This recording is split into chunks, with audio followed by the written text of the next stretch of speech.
Guard के base में छिपा विल वहां आ पहुंचा। उसने फिलिप के सर पर गन रखी और उसके जरिए लॉकर का दरवाजा खुलवाया। विल और सिल्विया ने फिलिप के लॉकर से एक टाइम कैप्सूल चुरा लिया जिसमें 10 लाख साल का टाइम मौजूद था। इस टाइम कैप्सूल का एक एक साल गरीबों की ही मौत से आया था। विल और सिल्विया वह टाइम कैप्सूल लेकर भाग जाते हैं। इधर रेमंड को जब यह बात पता चली तो वह फौरन विल और सिल्विया के पीछे लग गया। जब रेमंड ने अपने हाथ पर घड़ी को देखा तो उसके पास 1 घंटे से भी कम टाइम बचा हुआ था। वह हेडक्वार्टर कॉल करके कहता है कि मुझे मेरी सैलरी कैप्सूल में भेज दो, मेरे पास टाइम कम है। लेकिन इससे पहले कि वह अपनी बॉडी में कैप्सूल से टाइम ट्रांसफर कर पाता, उसे विल की कार दिख जाती है और वह कैप्सूल से अपनी बॉडी में बिना टाइम ट्रांसफर किए उनके पीछे लग जाता है, क्योंकि अगर वो 10 लाख साल गरीबों को मिल जाते तो गेटो टाइम जोन का हर एक इंसान अमर हो जाता और अमीरों का बनाया पूरा सिस्टम तहस नहस हो जाता। रेमंड ने विल और सिल्विया को पकड़ने के लिए अपनी पूरी जी जान लगा दी, लेकिन वो उन्हें रोक नहीं पाया। विल और सिल्विया रेमंड को चकमा देकर गेटो शहर आ गए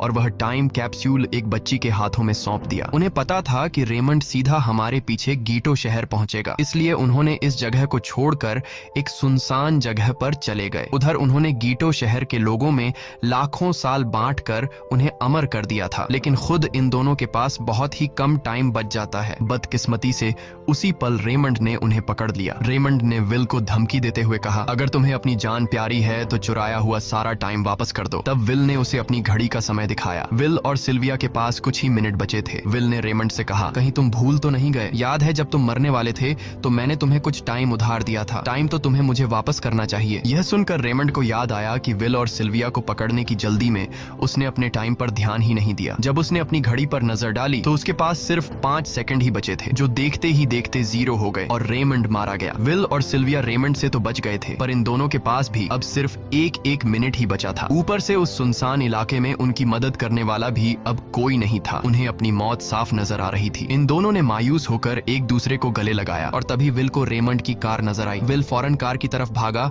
और वहां पहुंचकर उसने रेमंड की सैलरी का टाइम अपनी घड़ी में ट्रांसफर कर दिया। इसके बाद वह सिल्विया को भी टाइम देने उसकी ओर भागने लगा। सिल्विया भी तेजी से विल की ओर दौड़ रही थी। सिल्विया के पास कुछ ही सेकंड्स बचे हुए थे। यह बिल्कुल उसी तरह का पल था जिस तरह से विल ने अपनी मॉम को खोया था। विल ने अपनी मॉम को तो खो दिया था, पर सिल्विया को नहीं खोना चाहता था। विल सिल्विया के बिल्कुल करीब ही था, पर तभी सिल्विया विल की बाहों में गिर पड़ी। लकीली विल ने सही वक्त पर सिल्विया का हाथ थाम लिया था, जिससे उसकी जान बच गई। विल और सिल्विया